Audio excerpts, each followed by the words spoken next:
For over 170 years now, members of the Baha'i Faith have been sharing stories about ordinary members of our community who have performed some very extraordinary acts of sacrifice, which, during the very early days of our faith, often led to loss of life.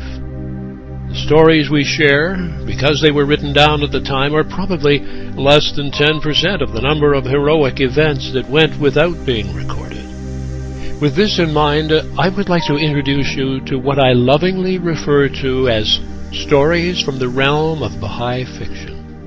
Short stories from the fertile mind of this lover of Baha'u'llah, which may well have taken place, knowing the conditions and circumstances faced by those early unsung heroes of the Baha'i Faith. I wrote the story that I am about to share with you about an unnamed woman martyr who in fact was already dead before the story begins.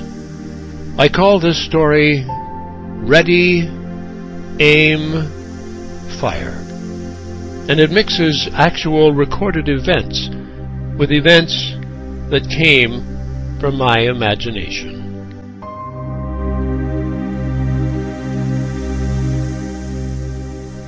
His name was Omar, and what her name was, he did not care one iota. Her lifeless body lay at his feet, and the crowded courtyard was filled with screams of sheer delight. For Omar had just carried out one of the tasks assigned to the men of his trade. As well as being the village butcher, he was also the village public executioner. Omar the butcher had just literally torn the woman's heart from her. He had actually carved it from her chest and raised it above his head, while the blood dripped onto his already soiled clothing, and the cheering mob screamed its approval as yet another Babi was elevated from this sordid earthly realm and into what they believed to be the kingdom of pure, radiant light. Little did this sorry excuse for a human being know it, but he too was on the brink of losing his heart in a dramatic way. And it was about to happen almost immediately, and in a form that never in his wildest dreams could Omar imagine. For he was about to be touched by the mercy of God, and to be given a chance to recognize his true Lord by becoming one of them, a Babi. The searing midday sun began to make Omar feel like his skin was cooking.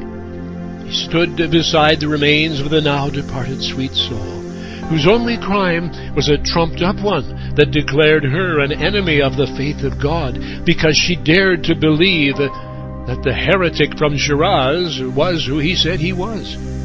And she was willing to die for her actions, deemed to be so foul that the only way to make good of it was by plucking her heart from her chest. Then could the stain on the prophet's faith be removed and the honor of the true believers be restored. At least that's the story the people were told. At that very moment, a wind of such severity as to temporarily blind the blood-stained village butcher began to swirl and whirl through the narrow streets, and the window shutters began to slam into place where just moments before numerous necks had craned out of every available window, seeking to see the horrific, bloody sight as a Babi woman took her flight into the arms of her Lord. At least that's what she believed. Now the dust swirls darted along that well-worn path that led to the town center where Omar was, and where the single well without polluted water drew a steady stream of women on regular days who they seemed to carry more water than their weight could bear, and on frail frames that echoed the severe drought that had encompassed the land for many years now. Attempting to approach the only water source for miles around was a pack of wild dogs, drawn by the scent of fresh blood. Cowering now in the alleyway as the wind swirled about, they awaited their first chance to sink their teeth into the earthly remains of the newly established saint. But in the midst of the dust storm, these high-strung carnivores found themselves hunkering down with their snouts tucked up under each other's behinds to keep the burning sands out of their greedy eyes and their steamy nostrils. For some unknown reason, Omar felt a chill sweep over him from head to foot, and he found himself unable to open his raised hand that he had above his head in order to drop the still warm organ that just moments ago beat within the chest of the Baha'i woman whose soul should now be greeted with great joy in another of the endless worlds of God, if that's what she believed. It was an elevated world, the people were told, no doubt, and it probably was. For her blood had just been shed in the path of that heretic youth from Shiraz. How can they believe such, said Omar to himself. At that very moment, time it seemed to stand still. Omar could not help but realize that in the midst of the driving dust and the searing heat of the noonday sun, he was now shivering. This overstuffed, overindulged, blood-soaked, absolutely filthy and smelly human temple of the soul was now being affected by some unknown force, and he began to see before himself a scene that appeared to be real. But could it be? It was a noisy, crowded square. Drums were pounding. Thousands of eyes were glued on a young man strapped to a courtyard wall, with an even younger man strapped across his chest. The drums went silent. The silence became deafening. Then came the awful command, "Ready!"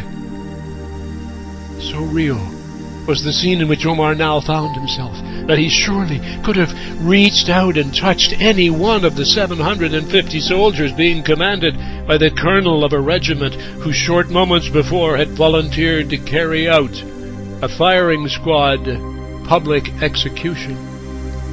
Aim! Omar's attention was now riveted on the two souls onto which the 750 muskets were about to unload their volleys, and his heart skipped several beats, and then several more, as he stood physically fixed in one courtyard square, but even more present in another that he had never seen before. And he knew what was to come next, and he knew the result could only be the sure death for the two young men. And in that instant, before the final fatal command, Omar knew in whose presence now he somehow stood. It was the heretic youth from Shiraz. Fire! No!